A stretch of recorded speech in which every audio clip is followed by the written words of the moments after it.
Salut à tous, on se retrouve pour l'épisode 1989 du Zap Image. On commence aujourd'hui en ce mardi 1er novembre avec des anniversaires et tout d'abord c'est Nordi Mukiele. Il fête aujourd'hui ses 25 ans, le défenseur du Paris Saint-Germain. Bon anniversaire à lui.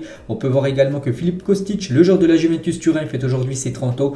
Ou même le joueur James Ward-Prowse, le joueur anglais de l'équipe de Southampton, ce joueur qui tire très bien les coups francs, il fête aujourd'hui ses 28 ans. On va parler de ce qui s'est passé hier soir. Il y avait quelques matchs dans les gros championnats européens. Tout d'abord en Italie, l'AS Roma du côté de Hellas Vérone. L'AS Roma s'est imposé 3-1. Donc Zaniolo, Volpato et El Shaarawy en toute fin de match. Donc il y avait toujours un partout à la 87e minute. Ils ont inscrit 2 buts en toute fin de match, cette équipe de l'AS Roma. Et grâce à ces buteurs, ils ont pris les 3 points du côté de Vérone. On peut voir les statistiques du match, donc c'est plutôt logique quand même la victoire de l'équipe de José Mourinho. Il y avait un autre match, Monza contre l'équipe de Bologne, et c'est Bologne qui s'imposait 2-1 hier du côté de Monza. On peut voir les stats de la partie et les joueurs de Monza sont entrés sur la pelouse avec un t-shirt spécial ce soir pour apporter leur soutien. Pablo Mari, reviens vite Pablo, parce que on a parlé ces derniers jours que Pablo Mari, joueur de Monza, s'est fait poignarder. C'était jeudi dernier et du coup bien sûr il était forfait pour cette rencontre ce soir. Donc ses coéquipiers lui ont envoyé beaucoup de force. Donc voilà ce qu'on peut dire sur cette rencontre. Et du coup tous les résultats de cette 12e journée du côté de la Serie A et le classement. Donc avec cette victoire, l'AS Roma intègre le top 4. L'AS Roma est 4e, il y a toujours Milan, l'Atalanta et Naples qui sont devant l'équipe de José Mourinho. Il y avait aussi une affiche en Espagne hier, Elche contre l'équipe de Retafe, et c'est Retafe qui s'est imposé 1-0 du côté de Elche. On peut voir les stats de la partie, c'est bien Elche qui a dominé, mais c'est bien Retafe qui a gagné la rencontre. Du coup on peut voir tous les résultats de cette 12e journée de Liga, vu que tous les matchs ont été joués, et du coup le classement toujours dominé par le Real Madrid et l'équipe du FC Barcelone. Aujourd'hui on est le 1er novembre. Donc c'est un jour férié, mais c'est un jour de Ligue des Champions ce soir bien sûr. Regardez, c'est les dernières affiches, première phase, il y aura une deuxième phase demain bien sûr. Donc ce soir, 2 affiches tout d'abord à 18h45, Leverkusen, Bruges, Porto, Atlético. Il y a un beau Bayern Munich, Inter Milan, il y a un beau Liverpool, Naples aussi. Il y a Marseille, Tottenham qu'on va parler là dans quelques secondes. À Pilsen, Barça, Rangers, Ajax, même Sporting contre l'équipe de Francfort. Donc voilà le gros programme qu'attend bien sûr, qui nous attend ce soir en Champions League.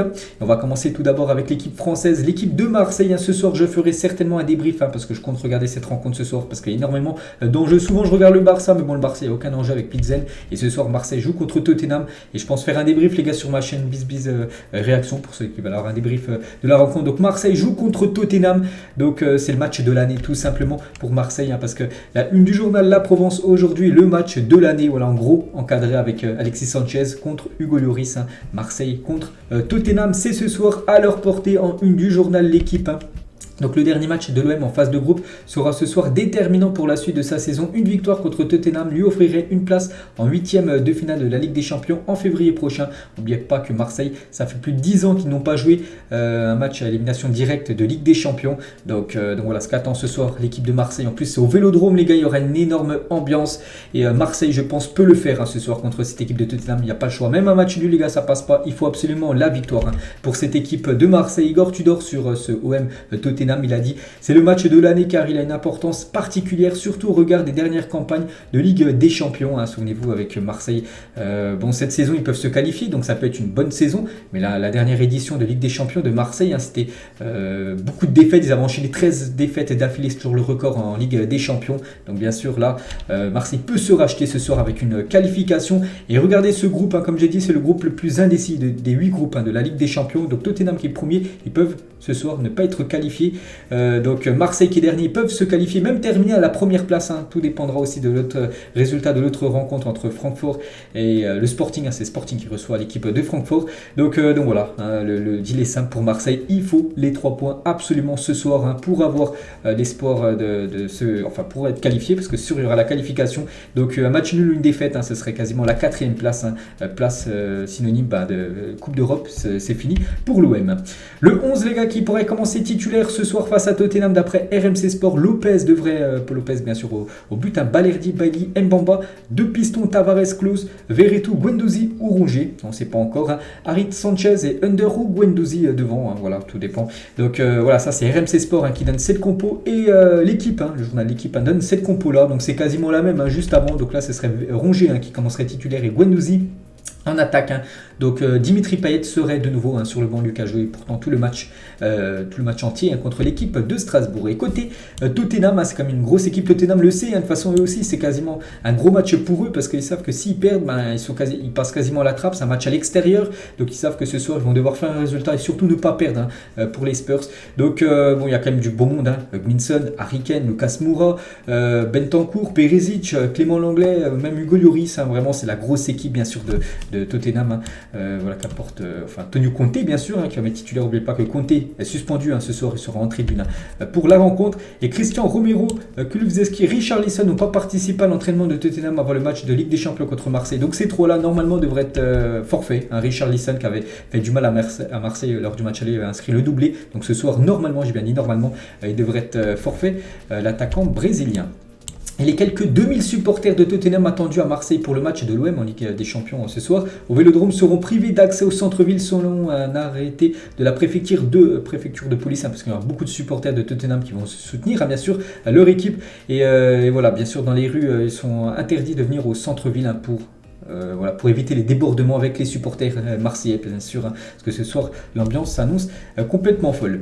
Et Valbuena, les gars, est optimiste pour le match de l'OM contre Tottenham. Il a dit, j'y crois dur comme fer. Une qualification. Tottenham ne m'impressionne pas cette saison. Je trouve que l'OM a gagné au niveau du tempérament. Il y a de la personnalité et des caractères. Bon, on verra ce soir aux alentours des 23h à peu près ce que ça aura donné à cette rencontre. Et j'espère, moi, vraiment, même si je supporte bien sûr le PSG, j'espère que Marseille va se qualifier ce soir pour les huitièmes de finale. Et selon l'équipe, les gars, il y a quand même des tensions du côté de l'effectif marseillais. Donc les comportements de Gerson et Nuno Tavares commencent à fortement agacer en interne du côté de l'OM. Leur entrée en jeu contre Strasbourg ne font que conforter cette impression. Donc voilà, bon, qui pourrait commencer titulaire, Nuno Tavares, on l'annonce titulaire sur le côté gauche. Lui qui avait été catastrophique, n'oubliez pas qu'il a obtenu la note de 2/10 contre Strasbourg il y a quelques jours en championnat. On va parler du Barça, les gars. Le Barça se déplace en République tchèque du côté de Plzeň, donc un match sans enjeu. Du coup, on peut voir le groupe convoqué. Il manque quand même un gros nom, quasiment le meilleur joueur du FC Barcelone, celui qui a sauvé l'équipe samedi soir à Valence. C'est Lewandowski, les gars. Lewandowski n'est pas dedans. Pourquoi? Donc il n'est pas blessé, Lewandowski, juste. On peut voir qu'il va le faire souffler un petit peu parce qu'il enchaîne tous les 3 jours un match. Donc Xavi va le faire souffler pour le dernier match de Ligue des Champions qui sera sans enjeu pour les Catalans. Et Xavi l'a dit, nous n'avons rien en jeu en termes de classement, mais nous voulons bien finir. Voilà, finir avec une victoire. L'idée que Inaki Pena et Pablo Torre jouent également, ceux qui ont joué moins de minutes auront l'opportunité. Nous n'excluons rien en janvier. Donc en gros, voilà ce qu'il dit. En gros, qu'il va faire surtout jouer les joueurs qui ont très peu joué en ce début de saison. Voilà, vu que c'est un match sans enjeu, même si c'est une défaite, c'est pas catastrophique, on va dire, pour le Barça, vu qu'ils sont sûrs de terminer à cette 3e position. Et Baby Barça en Ligue des Champions. Donc en gros, ça devrait être les jeunes comme Pablo Torre, les gars, qui pourraient commencer titulaire, ou même le gardien Inaki Pena qui pourrait commencer titulaire à la place de Marc-André Ter Stegen. Donc voilà quelques photos des joueurs du FC Barcelone hier sur la pelouse de Plzeň avant d'affronter bien sûr cette équipe ce soir. Et Lewandowski l'a dit, le Barça devrait être en 8e. Avant de signer au Barça, j'étais déjà conscient que la première saison pouvait être difficile. Nous sommes dans un processus de reconstruction qui prend du temps. Il faut être plus patient. Voilà ce que dit Lewandowski. Donc il ne s'alarme pas que le Barça n'a pas été qualifié pour ses 8e de finale. Et toujours avec le FC Barcelone, voilà, parce que c'est dans ce groupe C. Donc il y a un autre match, le Bayern contre l'Inter Milan. Donc 15 points pour le Bayern, 10 points pour l'Inter. Le Bayern reçoit l'Inter au match aller. Il y a eu 2-0 pour le Bayern ce soir. C'est du côté de Munich. Et n'oubliez pas que le Bayern, ça sera un match spécial pour eux. Ils vont vouloir gagner et faire 6/6. N'oubliez pas que jamais ça arrivé dans l'histoire de la Ligue des Champions qu'une équipe remporte tous ces matchs 2 années d'affilée. La saison dernière, ils ont fait 6/6 et là, ils sont à 5/5. Donc voilà, s'ils font 6/6, ça sera un record de nouveau dans le palmarès du Bayern Munich. Et une bonne nouvelle pour le Bayern, aussi pour l'équipe de France, parce que Lucas Hernandez a repris l'entraînement collectif avec le Bayern Munich. Le défenseur français était blessé aux adducteurs depuis le 13 septembre dernier, il y a quasiment un mois et demi qu'il ne jouait plus. Lucas Hernandez, puis là on peut voir qu'il a repris l'entraînement. Bon, je pense pas qu'il va jouer ce soir, voilà, il va pas prendre de risque, le coach Nagelsmann pour le faire jouer. Donc ça c'est une bonne nouvelle pour l'équipe de France. N'oubliez pas que la liste de Deschamps, les gars, c'est mercredi prochain, enfin pas ce mercredi demain, le 9, voilà, qui dévoile dévoilera la liste pour les joueurs sélectionnés pour cette Coupe du Monde. Donc voilà, la bonne nouvelle bien sûr pour Hernandez. Et Lukaku, lui, qui était blessé, il était revenu, puis du coup il s'est reblessé, il a rechuté, touche à la cuisse et il va manquer les 2 prochains matchs. Et ce soir, il est forfait, l'attaquant de l'Inter Milan. Le groupe B, il y a beaucoup d'enjeux, c'est les matchs en gros à 18h45 ce soir. Donc Bruges déjà qualifié, donc Porto 9 points, Leverkusen 6 points, l'Atlético 4 points les gars, ça fait la une aujourd'hui, le journal Marca. L'objectif de l'Atlético, c'est pas de se qualifier en Ligue des Champions parce que pour eux c'est fini, c'est de se qualifier en Europa League. Ils sont très mal embarqués, ils jouent contre Porto, ça à Porto c'est à 18h45 et du coup l'Atlético 4 points, Leverkusen 6 points. Si Leverkusen en gros s'impose contre Bruges, donc l'Atlético sera éliminé 4ème, aucune Coupe d'Europe, ni de Ligue des Champions ni d'Europa League. Donc voilà, ils n'ont pas leur destin entre leurs mains, il faut s'imposer et espérer que Bruges s'impose contre Leverkusen pour que l'Atlético finisse 3ème et joue l'Europa League. Concernant le groupe A, là aussi il y a de l'enjeu, oui bien sûr qu'il y a de l'enjeu, donc Naples et Liverpool premier et deuxième, donc Liverpool peut toujours terminer premier, donc on peut voir que Naples a tout gagné, mais Liverpool s'il gagne ce soir contre Naples, n'oubliez pas qu'au match aller il y a eu 4-1, n'oubliez pas que maintenant ce qui détermine ce qui est devant l'autre, c'est pas différence de but, c'est par rapport à la confrontation directe, donc en gros il faudrait que Liverpool gagne plus de 3 buts d'écart contre cette équipe de Naples pour qu'il termine en première position. Et la même chose à Ajax et Rangers qui vont jouer ce soir. Donc Rangers doit s'imposer contre cette équipe de l'Ajax avec plus de buts par rapport au match aller. Donc voilà, là aussi il y a beaucoup d'enjeux pour la première place et pour cette 3ème place synonyme d'Europa League. Et concernant l'équipe de Naples, on en parle quand même depuis quelques temps, vraiment que Naples les gars, ça marche sur l'eau actuellement. N'oubliez pas que Naples, je crois que c'est, je sais pas il y en a combien, mais là c'est il y a plus de 13 matchs à peu près, 13 victoires d'affilée pour Naples. Et ce soir, il se déplace à Anfield, une équipe de Liverpool, quand même redoutable, malgré que Liverpool déçoit actuellement en première ligue. En Coupe d'Europe, les gars, c'est quand même très très fort. N'oubliez pas que c'est une équipe qui a atteint la finale la saison dernière de la Ligue des Champions. Donc on verra si ce soir Naples va de nouveau répondre présent contre un grand d'Europe. Et le Napoli réalise un début de saison complètement de folie. Meilleure attaque de l'histoire du club au XXIe siècle avec une moyenne de quasiment 2,94 buts inscrits par match.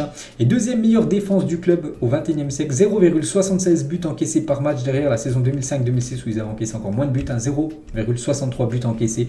Donc voilà, c'est quasiment une saison historique pour cette équipe de Naples. Donc on verra ce soir, c'est vraiment aussi une belle affiche ce Liverpool-Napoli.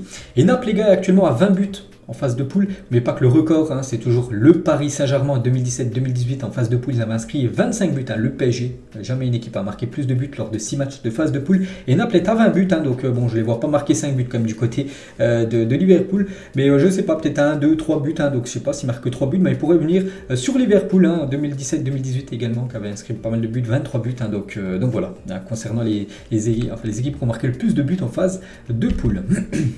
Et concernant l'équipe de Liverpool, une équipe qui va vouloir se racheter par rapport à la défaite de 1 contre Leeds ce week-end.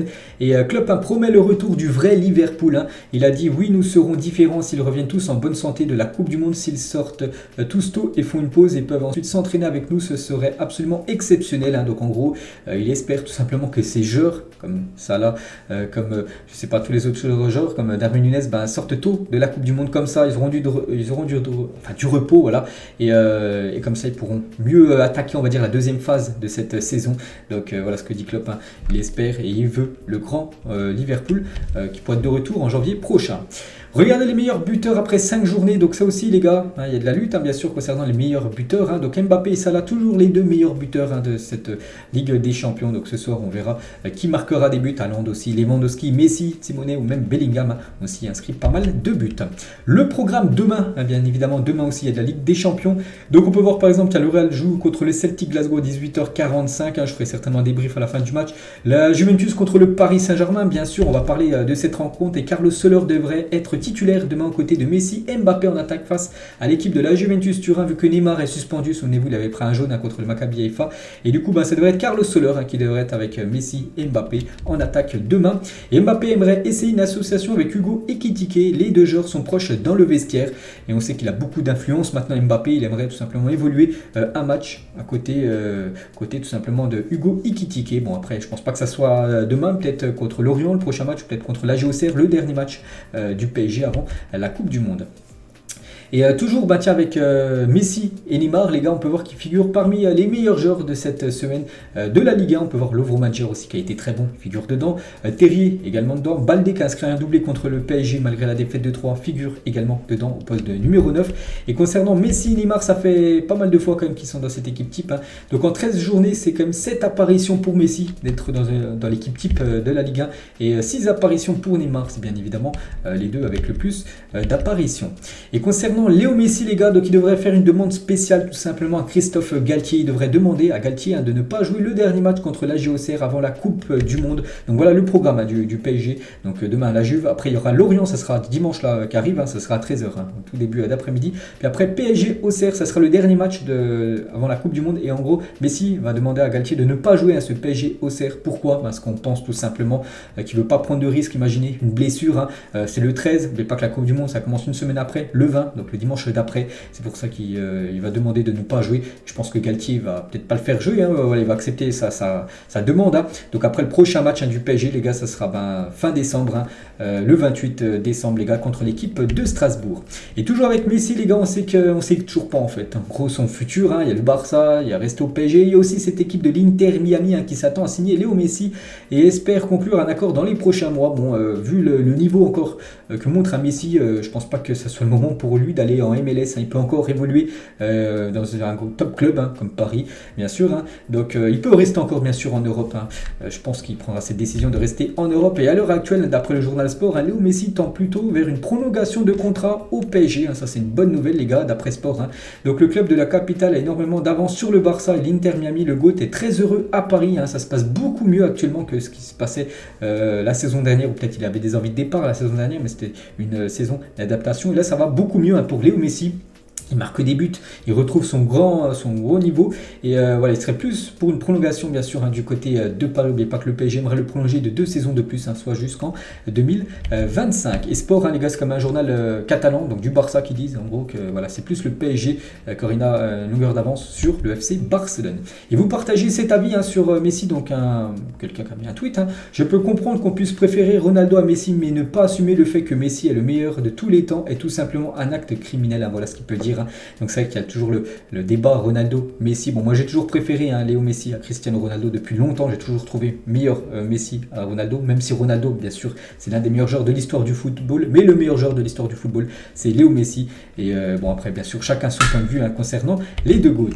On va parler du Benfica, demain qui joue un match aussi important du côté de Maccabi Haïfa. Donc eux, ils sont impressionnants comme dans ce début de saison. 21 matchs et 17 victoires, 52 buts inscrits. Donc ils n'ont toujours pas perdu. Regardez cette longue liste de matchs, ils ont fait quelques nuls, dont 2 fois contre le Paris Saint-Germain, sinon beaucoup de victoires, aucune défaite pour cette équipe du Benfica, qui est quand même une équipe énormément sous-cotée, qui peut même terminer en première position demain de son groupe devant l'équipe du PSG.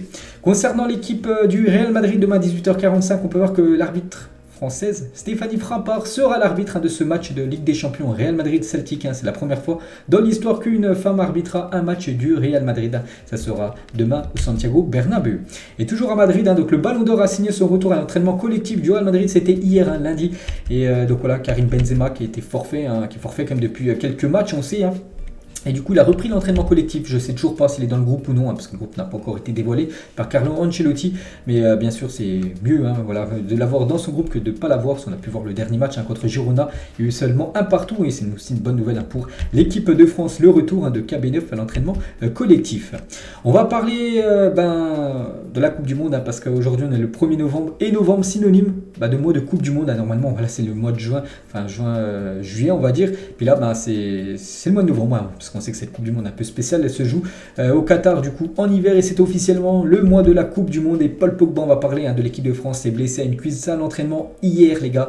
Donc rechute pour Paul Pogba. Cette nouvelle blessure devrait éloigner la pioche des terrains 10 jours supplémentaires. Ses chances de participation à la Coupe du Monde sont quasiment nulles. Et voilà, c'est officiel, les gars, c'est son avocate qui l'a dit hier après-midi. Officiel, Paul Pogba est forfait pour la Coupe du Monde 2022. Annoncé son avocate cet après-midi. Un énorme coup dur, bien sûr, pour l'équipe de France.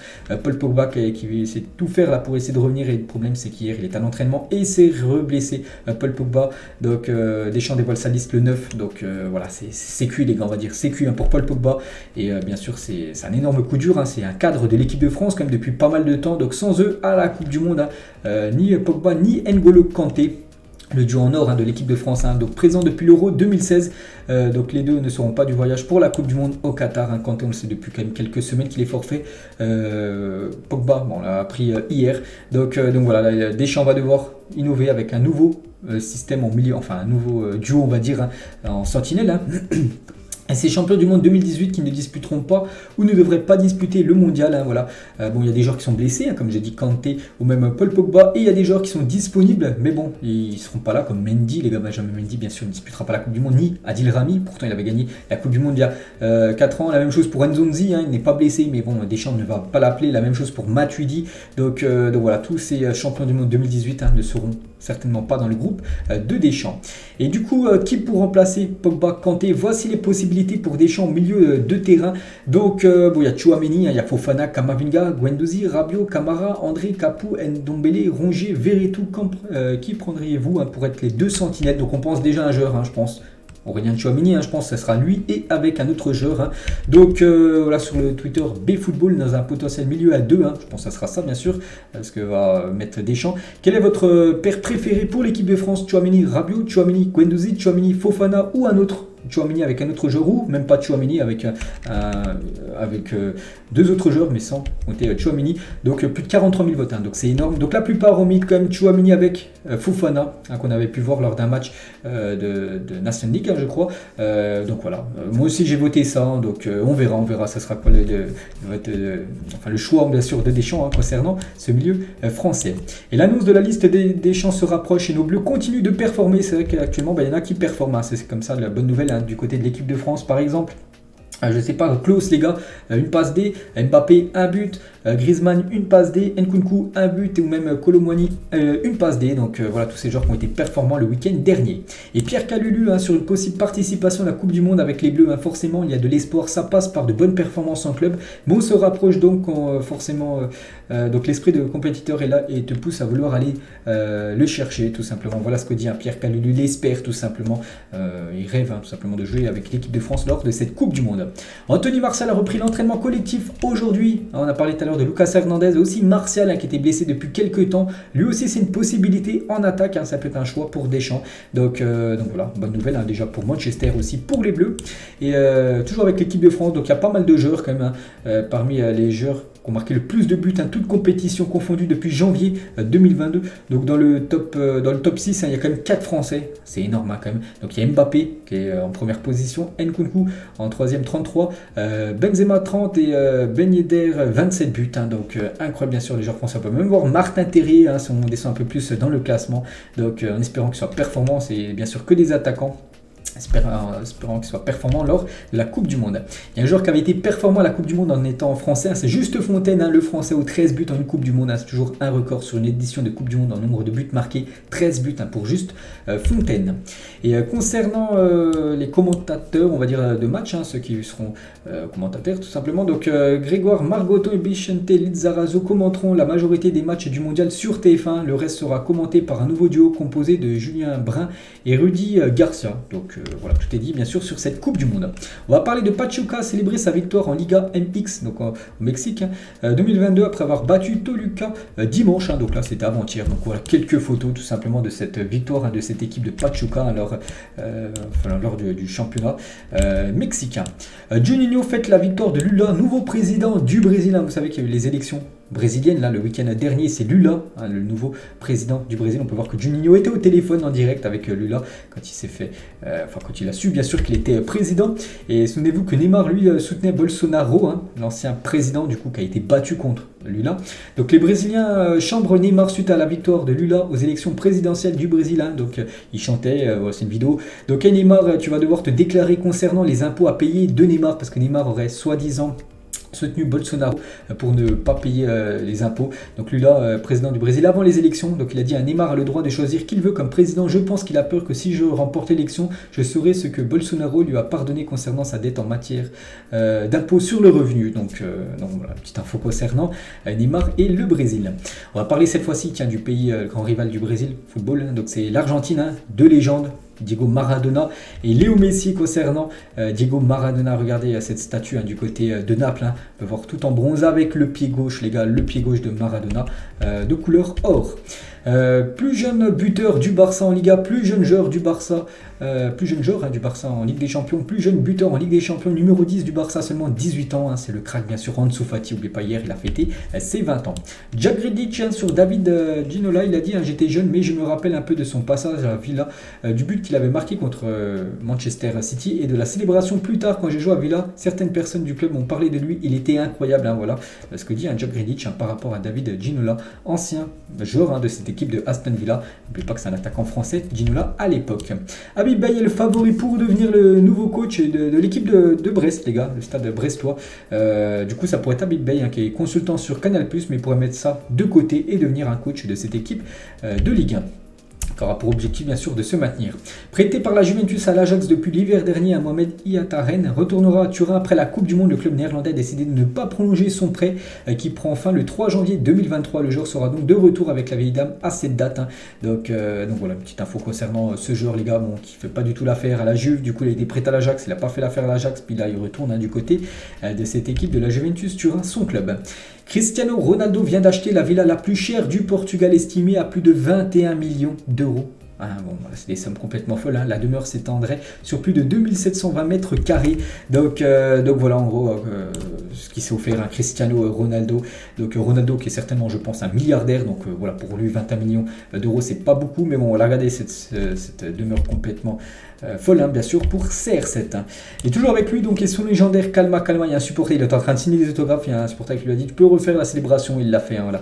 La célébration Kalma, bien sûr, de Cristiano. Et la nouvelle célébration de CR7, maintenant c'est sa dernière, c'est cette célébration où voilà, il met ses mains sur son torse. Il y en a beaucoup qui l'ont repris, tout simplement. Beaucoup d'influence, bien sûr, beaucoup de personnes suivent encore Cristiano Ronaldo. Et toujours avec le joueur portugais, donc quand CR7 posait en tenue de footballeur américain. Voilà une petite photo que j'ai jamais vu, que j'ai voulu vous montrer. On va parler de la Coupe de France. Le week-end dernier, il y avait la Coupe de France et déjà 5 clubs de Ligue 2 ont été éliminés dès leur entrée en lice en Coupe de France. Je crois que c'était les 128e de finale. Il y a déjà l'équipe du Havre. Le Havre, en plus, je crois que c'est très bien classé en Ligue 2. Laval, Quevilly, Saint-Etienne contre Rodez. Bon, c'est un match Ligue 2 contre Ligue 2. Et Dijon, les gars, une équipe que je vais de temps en temps au stade. Voilà, ils sont déjà fait sortir contre une Nationale 3. Donc, 3 ou 4 divisions d'écart. Donc voilà, déjà 5 équipes sont passées à la trappe. Et le stade lavallois, les gars, j'ai dit, ils sont déjà éliminés. Et en Coupe de France, à chaque fois ils se font éliminer donc contre une R1. La saison dernière c'était une R2, il y a 2 ans c'était une R1, il y a eu en 2015-2016 c'était une CFA2 donc National 3, il y a eu en 2008-2009 une équipe de R1 donc voilà, Laval souvent éliminé contre des équipes bien inférieures en mode division contre eux. Les 10 effectifs les plus chers d'Europe sans surprise, c'est l'effectif de Manchester City, 605 millions d'euros coûte actuellement l'effectif de City. Je pense à Londres doit coûter bien sûr beaucoup d'argent. Le PSG c'est 510 millions d'euros et Manchester United 480 millions d'euros actuellement. Voilà, si on cumule toutes les valeurs marchandes des joueurs. Donc voilà, il n'y a que des top clubs. Le Real en 7ème position, même je sais pas, le Bayern 294 millions d'euros coûterait tous les joueurs actuellement du Bayern Munich. Marcus Rashford est le joueur qui a marqué le plus de buts sur FIFA 23 devant Kylian Mbappé. FIFA 23 qui est sorti là il y a à peu près un mois. Donc à noter que CR7 et Benzema sont 9e et 10e. On peut voir du coup sous classement du top 9. Donc Marcus Rashford, c'est le joueur le plus utilisé sur FIFA et c'est le joueur qui marque le plus de buts devant Mbappé. Et après il y a Darwin Nunez, le joueur qui marque beaucoup sur ce FIFA 23. On peut voir qu'Haaland aussi marque beaucoup de buts. Don Juma, on peut voir aussi Benzema marque également beaucoup de buts. Et toujours avec les jeux vidéo, cette fois-ci on va parler de eFootball 2023. Et l'AC Milan ne sera plus disponible sur FIFA 23, c'est fini. Pourtant ils étaient en partenariat, c'est fini parce que le club lombard sera exclusivement disponible sur eFootball. Donc en gros ça sera un nouveau nom pour l'AC Milan, ça sera aussi des maillots qui seront changés dans le jeu FIFA 23 vu que FIFA n'a plus, eSport n'a plus les droits avec l'AC Milan. David Luiz est entré ce week-end dans le cercle très fermé des jeux ayant remporté la Ligue des Champions plus la Copa Libertadores, donc la Ligue des Champions européenne et la Ligue des Champions sud-américaine. Je l'ai dit hier, avec son équipe de Flamengo, ils se sont imposés 1-0. Donc voilà tous les joueurs qui ont remporté la Ligue des Champions en Europe et la Ligue des Champions sud-américaine. On peut voir par exemple Neymar, Ronaldinho, je sais pas, Roque Junior, Dida ou même même Cafu. Il y a 20 ans, jour pour jour, avait lieu le match le plus prolifique de l'histoire du football, 149-0. Je ne sais pas ce qui s'est passé dans cette rencontre. Donc c'était contre l'AS Adema et SO de l'Émir, donc dans le championnat de Madagascar, 149-0. Je crois que c'est un but quasiment toutes les 20 secondes, voilà, pour avoir un nombre de buts comme ça. Donc je ne sais pas ce qui s'est passé, bien sûr, c'est impossible de prendre autant de buts, si c'est possible, vu que ça a été le cas il y a 20 ans.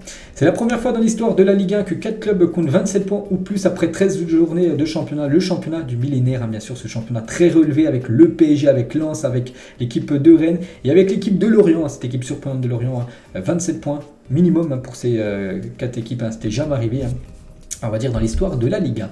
Arsenal, les gars, est actuellement pour parler avec William Saliba pour une prolongation de contrat. Il n'y a pas encore d'accord, mais les Gunners souhaiteraient blinder leur jeune défenseur français. Maintenant, il fait les beaux jours, on sait, du côté de Arsenal. De toute façon, la partenaire Arsenal était prête à l'OM la saison dernière. Et Arsenal pourrait prolonger, tout simplement, William Saliba. On va parler de Désiré Doué. Alors qu'un accord verbal avait été trouvé entre Désiré Doué et le Stade Rennais pour une prolongation, le père du joueur a souhaité changer à la dernière minute les termes de l'accord. Ce dernier a voulu renégocier le salaire et la durée du contrat. Et du coup, tout a été annulé concernant son contrat qui avait été signé. Du coup, il va falloir que tout le monde se remette d'accord, bien sûr, pour prolonger et changer les termes du contrat. Le message de remerciement de Benzema pour les supporters lyonnais sur Instagram. Donc, n'oubliez pas que les supporters lyonnais avaient mis un ballon d'or venu de Lyon. Benzema, félicitations par rapport à ce ballon d'or. Donc, Benzema, merci Lyon 69. Donc, peut-être un jour, il pourrait revenir. Pourquoi pas finir sa carrière du côté là où tout a commencé pour le légendaire Karim. Sékou Mara a inscrit un quadruplé avec les U21 de Southampton contre Middlesbrough aujourd'hui. Victoire 8-1 pour cette équipe de Southampton. Sékou Mara, souvenez-vous, c'est un ancien joueur de Bordeaux et grâce à sa vente, Bordeaux avait réussi à se maintenir, on va dire, en Ligue 2 parce qu'ils auraient pu être en liquidation judiciaire et descendre encore plus de divisions. Du coup, il fait les beaux jours du côté de Southampton. Mais bon, il ne joue pas avec l'équipe première, il joue avec les U21. Gérard Piqué et Sergio Ramos font partie de la pré-liste 55 joueurs de l'Espagne pour la Coupe du Monde 2022. Donc peut-être pour être convoqués ces deux-là. C'est des joueurs qui ont tout remporté, l'Euro et bien sûr la Coupe du Monde. Donc là, c'est une pré-liste de 55 joueurs. N'oubliez pas que la liste officielle pour chaque nation sera de 26 joueurs retenus pour la Coupe du Monde. Officiel, Stefano Pioli prolonge sur le banc de l'AC Milan jusqu'en 2025, parce qu'il fait quand même du bon taf. Et voilà, donc du coup, il prolonge d'une saison de plus. Lui qui avait un contrat jusqu'en 2024. Oussama Aouar et Reyan El Nouri auraient changé de nationalité sportive et devraient être présents lors du prochain stage de l'équipe nationale de l'Algérie. Donc à voir, bon, c'est pas encore officiel, c'est des rumeurs. On va voir que peut-être Oussama Aouar, les gars, pourrait tout simplement jouer avec la sélection algérienne. La même chose pour Reyan El Nouri, le joueur de Wolverhampton.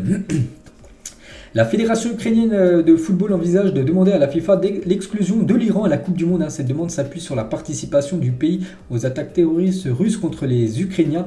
Ayant fourni des armes à la Russie, l'Iran aurait enfreint les lois de la FIFA sur les droits de l'homme et la discrimination. Donc voilà, concernant cette Coupe du Monde, donc c'est l'Ukraine qui demanderait tout simplement que l'Iran soit exclu de la Coupe du Monde, ce qui voudrait dire qu'une autre équipe remplacerait l'Iran. Bon, pour l'instant, c'est que des pourparlers. Pour l'instant, il n'y a rien d'officiel. Un des plus beaux stades d'Europe, bien sûr, c'est le stade Vélodrome ce soir qui sera, je pense, à guichet fermé. Il y aura une magnifique ambiance pour ce match de l'année du côté de Marseille. Regardez cette magnifique image avec le Vélodrome, la ville de Marseille en fond d'image. Donc magnifique photo. Erling Haaland vous souhaite un jeu Halloween. Hier soir, c'était Halloween. Enfin, voilà, il y en a quelques-uns qui ont fait la demande de bonbons, on va dire. Donc, regardez Haaland comme il s'est déguisé en mode viking. Voilà, pour Erling Haaland. On peut voir que Calvin Phillips, un coéquipier de Haaland, du côté de City, et sa compagne déguisée pour Halloween. Voilà, pour le milieu de Manchester City. Kyle Walker dans un déguisement particulier pour Halloween. Donc, Kyle Walker, c'est la personne tout à gauche en mode Spice Girl, un ancien groupe de chanteuses anglaises, donc avec un collant. Voilà, Kyle Walker, très surprenant. Du côté de Madrid aussi, quelques déguisements comme Thibaut Courtois avec sa copine, Marco Asensio aussi avec sa femme, Fede, Mina et Benicio, donc leur enfant, la Fede Valverde du côté de Madrid, Vini Junior, les gars, avec son petit frère, Vini Junior sous le masque de Spider-Man, Lucas Vazquez, les gars, en mode de super-héros, même Mario pour Mario Goods. Et on finit, les gars, cet épisode aujourd'hui avec, pour vous, quel était le plus beau maillot de la Coupe du Monde 98 selon vous? Donc on peut voir les 32 maillots des 32 équipes qualifiées pour cette Coupe du Monde 98 remportée par l'équipe de France. Bon, pour moi, c'est pas le maillot de l'équipe de France le plus beau, donc n'hésitez pas à mettre en commentaire s'il y en a qui veulent mettre. Donc pour moi, c'est le numéro 19, c'est le maillot du Mexique, Mexico, que je trouve le plus beau parmi tous les maillots, si on en sortir, concernant cette Coupe du Monde 1998. Donc voilà les gars ce qu'il y a à dire aujourd'hui, j'espère que ça vous a plu. Donc on se retrouve ce soir, hein, pour ceux qui veulent les gars, il y aura un débrief pour ce Marseille-Tottenham. On se retrouve demain les gars, on parlera du reste de la Ligue des Champions, des résultats ce soir et des affiches demain soir. Ciao à tous.